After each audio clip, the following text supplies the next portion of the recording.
Hola, cuarto año, ¿cómo están? Espero que bien.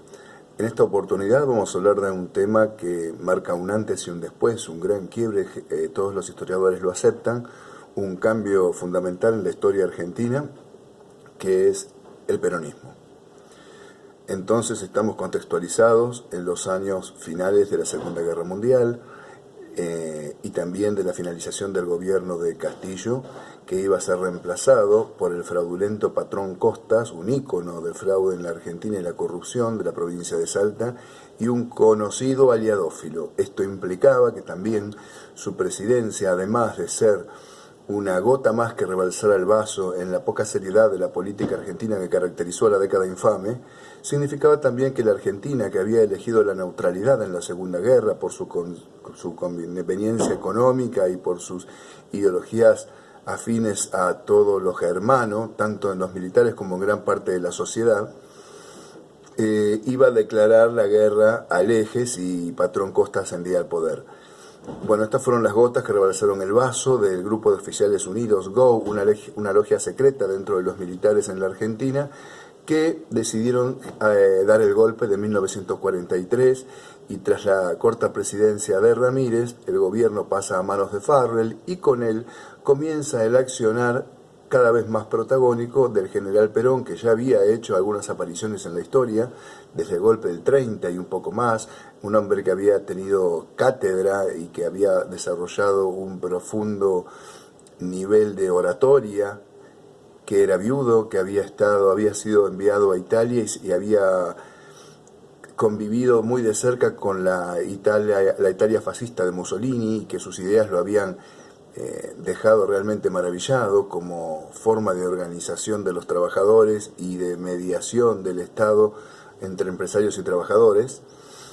y que desde lo que era el Departamento de Trabajo, que se transformó en Secretaría de Trabajo en sus manos, comenzó a activar esa institución y realizar transformaciones inéditas para la Argentina, como el aumento de los sueldos. Se le otorga a los trabajadores todos los beneficios sociales de los que no habían gozado jamás, y después vas a ver en la bibliografía exactamente cuáles son las transformaciones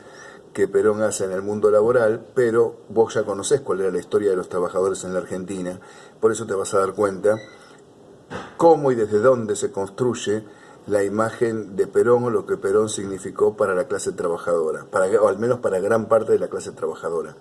Proporcionalmente iba creciendo el apego a esta imagen, también el desprecio de los sectores empresariales, que se veían perjudicados por todos los beneficios que se transformaban en obligatorios ahora con respecto al trabajador, como tenerlo en blanco, pagarle horas extras, aguinaldo, vacaciones, indemnizaciones, accidentes de trabajo, días por enfermedad, etcétera, etcétera. Esto hizo que Perón genere una reunión en la Cámara de Comercio y les explique que era preferible perder un poco que tener que perderlo todo, diciendo que podía generarse una revolución comunista y que se iba a desintegrar la propiedad privada de los medios de producción, y esto iba a hacer perder todo. El accionar de Perón generó enemigos en las altas esferas, en algunas clases medias, en los universitarios, que se alinearon detrás de Braden, que era un diplomático norteamericano que se encontraba en Argentina en ese momento, y que era altamente reaccionario ante las posturas antiimperialistas de Perón. Así que una gran movilización se produjo en contra del accionar de Perón, y los militares decidieron quitarle los cargos de secretario de Trabajo, de vicepresidente, de canciller de guerra, y detenerlo en la isla Martín García. Este hecho se interpretó en las clases trabajadoras como el fin de todos los beneficios inéditos que habían recibido. Por eso una movilización que algunos presentan como espontánea y otros como organizada, pero una movilización prácticamente sin antecedentes en cantidad y calidad, se moviliza hacia Plaza de Mayo y produce tal desequilibrio en las fuerzas militares que se saca a Perón de la cárcel y se lo lleva a Casa Rosada para que tranquilice al pueblo. Y cuando Perón percibe este movimiento multitudinario que genera su imagen, toma la decisión de candidatearse y ganará las elecciones, comenzando su mandato en 1946. A partir de ahí, las transformaciones económicas, sociales, no paran. La idea de industrializar al país transforma a la clase obrera en protagonista, a la que se le crea una universidad, la Universidad Obrera, para tener mano de obra calificada, y el dinero necesario para invertir en esta industria que haría que la Argentina se transforme en un país desarrollado, que deje de tener economía dependiente, provendría del agro, por supuesto.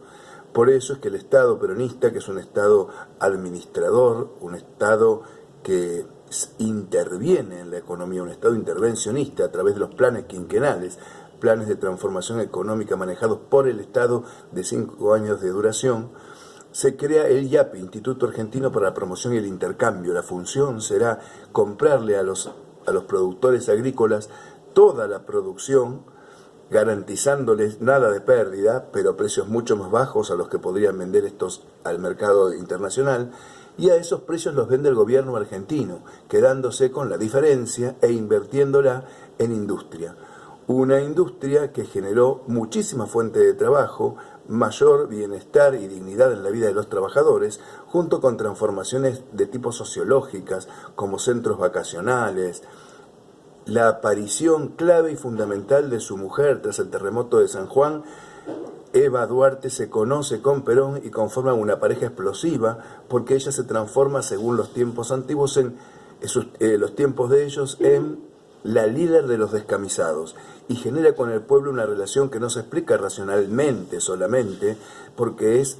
muy profundamente emocional, de identificación y de emoción, un fenómeno que hay que comprenderlo en su máxima expresión, porque no se puede explicar solamente desde el lugar de los intereses económicos y políticos, porque esto incluye una identificación propia con sus líderes de los gobiernos populistas. Eva se transforma a la larga de la historia en un ícono del mundo que representa a la Argentina, y se transforma en algún punto en la madre de la patria. Se promueve y se logra el voto femenino de la mano de Eva, aunque haya estado propuesto muchos años antes, es aquí donde se logra. Se crean los centros vacacionales como el de Embalse, Río Tercero y el de Chapadmalal, y se permite que económicamente las clases trabajadoras logren disfrutar de momentos vacacionales, planes de vivienda a pagar a 40 años con cuotas más bajas que las de un alquiler, que fueron muy también cuestionados,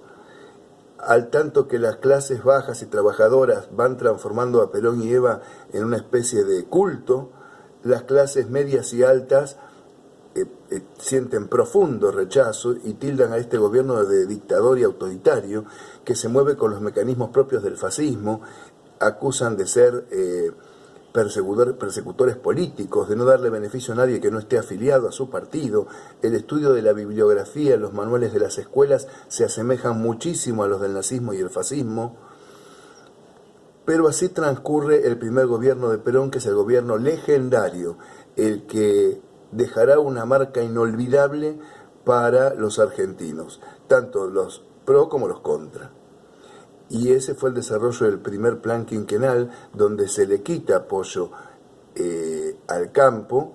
y se le aporta profundamente al desarrollo industrial. El desarrollo de una industria liviana que necesita los insumos, por supuesto, traerlos de afuera, y los paga con la plata del agro. Por eso es que la sociedad rural detestó a Perón,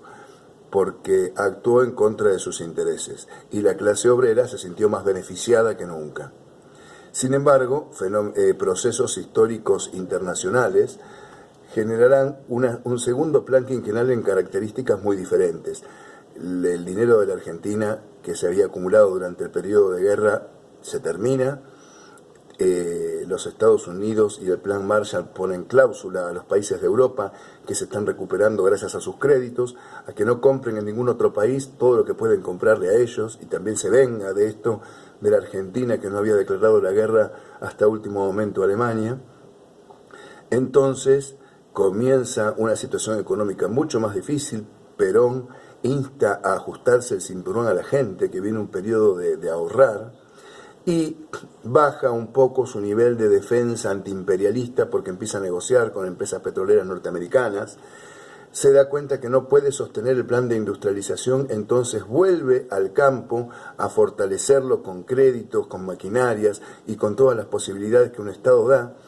Pero en el segundo gobierno también pasan cosas